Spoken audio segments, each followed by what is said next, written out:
La capsule du jour. Bienvenue dans ce petit moment court et essentiel qui a pour but d'ouvrir une réflexion, un nouveau point de vue, peut-être éveiller une part de conscience et vous accompagner sur votre chemin de découverte de vous-même.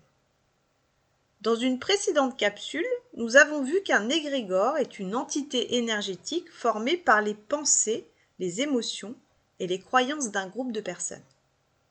Aujourd'hui, nous allons explorer comment ces égrégores influencent notre quotidien, parfois à notre insu. Les égrégores sont partout. Ils façonnent notre manière de penser, nos choix et nos comportements. Prenons l'exemple des médias.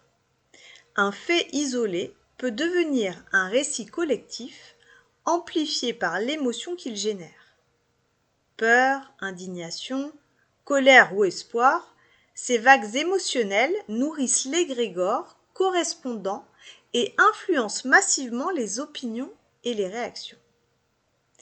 Les injonctions sociales et familiales fonctionnent de la même manière. Elles nous dictent comment vivre, quoi penser, comment nous comporter. Le consumérisme est un excellent exemple d'égrégore puissant. Il nous pousse à toujours vouloir plus, à croire que nous ne serons jamais assez comblés tant que nous n'achèterons pas le prochain produit ou ne répondrons pas aux dernières tendances.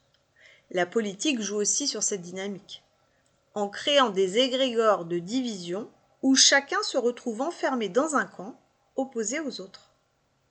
Lorsque l'énergie des masses est canalisée dans une direction, l'égrégore correspondant se renforce encore plus, devenant une structure qui influence profondément la réalité de ceux qui l'alimentent. Plus un égrégore prend de l'ampleur, et plus il va pouvoir attirer à lui des personnes susceptibles d'adhérer à ce qu'il véhicule, afin de pouvoir se nourrir de l'énergie produite par le mental de ces personnes. Et ainsi grossir encore plus, être de plus en plus puissant pour assurer sa longévité. Mais alors, comment en sortir ? Je vous propose une métaphore. Être sous l'influence d'un égrégore, c'est comme croire que le soleil a disparu parce que le ciel est couvert. Effectivement, nous ne voyons plus le soleil. Nous ne voyons plus qu'un ciel gris, nous laissant croire que le soleil n'existe plus. Et de la même manière, nous pensons voir la réalité telle qu'elle est, alors qu'en fait, notre perception est filtrée. Mais si nous prenons du recul, si nous prenons conscience de ce qui nous influence, nous pouvons réaliser que le soleil n'a jamais cessé de briller derrière les nuages. Alors une question clé à se poser, c'est pourquoi est-ce que je pense ou agis ainsi ? Qui dicte mes pensées ?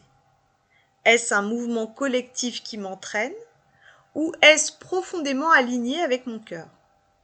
Suis-je en train de répondre à des attentes extérieures ou à mon véritable ressenti intérieur ? Nous sommes prisonniers des égrégores lorsque nous sommes coupés de nos connexions naturelles. La connexion à notre source, c'est-à-dire notre propre guidance, et la connexion terrestre aux lois naturelles et aux énergies primordiales qui nous permettent d'être ancrés et autonomes.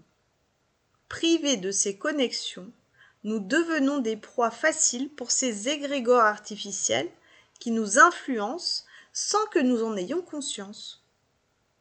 Parce que nous avons oublié notre essence véritable, nous nous accrochons à ces identités créées par les égrégores.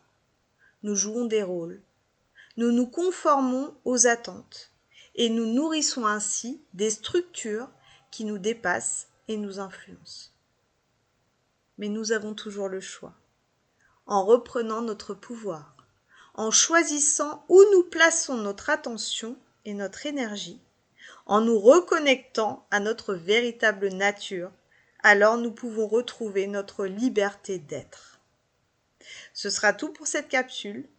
Si vous ressentez l'élan de cheminer vers plus de conscience et d'autonomie, C'est exactement ce que nous faisons ensemble dans l'accompagnement Réveille ta vie. En attendant, je vous dis à très vite pour une prochaine capsule. Prenez soin de vous.